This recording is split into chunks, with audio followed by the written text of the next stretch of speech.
सत्यवती के चित्रांगद और विचित्रवीर्य नामक 2 पुत्र हुए।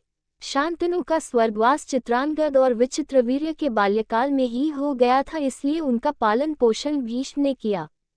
भीष्म ने चित्रांगद के बड़े होने पर उन्हें राजगद्दी पर बिठा दिया, लेकिन कुछ ही काल में गंधर्वों से युद्ध करते हुए चित्रांगद मारा गया।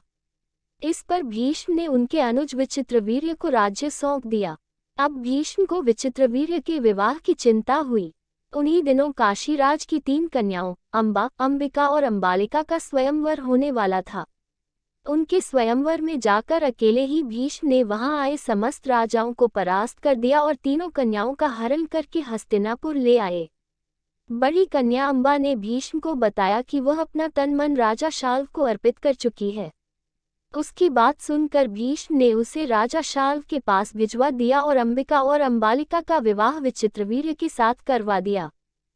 राजा शाल्व ने अंबा को ग्रहण नहीं किया, अतः वह हस्तिनापुर लौटकर आ गई और भीष्म से बोली, हे आर्य, आप मुझे हर कर लाए हैं, अतः आप मुझसे विवाह करें। किंतु भीष्म ने अपनी प्रतिज्ञा के कारण उसके अनुरोध को स्वीकार नहीं किया।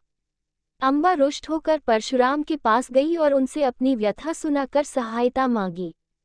परशुराम ने अंबा से कहा, हे देवी, आप चिंता न करें, मैं आपका विवाह भीष्म के साथ करवाऊंगा। परशुराम ने भीष्म को बुलावा भेजा, किंतु भीष्म उनके पास नहीं गए। इस पर क्रोधित होकर परशुराम भीष्म के पास पहुंचे और दोनों वीरों में भयानक युद्ध छिड़ गया।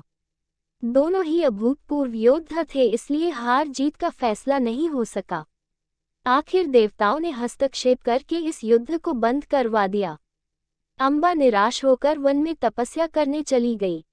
विचित्रवीर्य अपनी दोनों रानियों के साथ भोग विलास में रत हो गए, किंतु दोनों ही रानियों से उनकी कोई संतान नहीं हुई और वे क्षय रोग से पीड़ित होकर मृत्यु को प्राप्त हो गए। अब कुल नाश होने के भय से माता सत्यवती ने एक दिन भीष्म से कहा, पुत्र, इस वंश को नष्ट होने से बचाने के लिए मेरी आज्ञा है कि तुम इन दोनों रानियों से पुत्र उत्पन्न करो। माता की बात सुनकर भीष्म ने कहा, माता, मैं अपनी प्रतिज्ञा किसी भी स्थिति में भंग नहीं कर सकता। ये सुनकर माता सत्यवती को अत्यंत दुख हुआ। अचानक उन्हें अपने पुत्र वेदव्यास का स्मरण हो आया। स्मरण करते ही वेदव्यास वहां उपस्थित हो गए। सत्यवती उन्हें देखकर बोली, हे पुत्र, तुम्हारे सभी भाई निसंतान ही स्वर्गवासी हो गए, अतः मेरे वंश को नाश होने से बचाने के लिए मैं तुम्हें आज्ञा देती हूँ कि तुम उनकी पत्नियों से संतान उत्पन्न करो। वेदव्यास उनकी आज्ञा मानकर बोले, माता, आप उन दोनों रानियों से कह दीजिए कि वे 1 वर्ष तक नियम व्रत का पालन करते रहे, तभी उनको गर्भ धारण होगा। 1 वर्ष व्यतीत हो जाने पर वेदव्यास सबसे पहले बड़ी रानी अंबिका के पास गए। अंबिका ने उनके तेज से डर कर अपने नेत्र बंद कर लिए।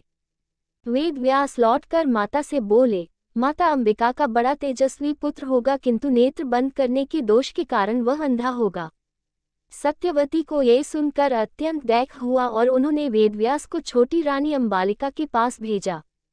अंबालिका वेदव्यास को देखकर भय से पीली पड़ गई।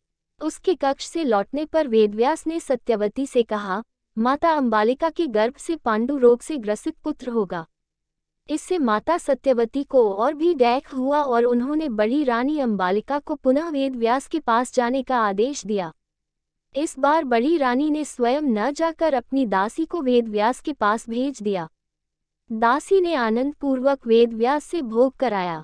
इस बार वेदव्यास ने माता सत्यवती के पास आकर कहा, माते, इस दासी के गर्भ से वेद वेदांत में पारंगत अत्यंत नीतिवान पुत्र उत्पन्न होगा।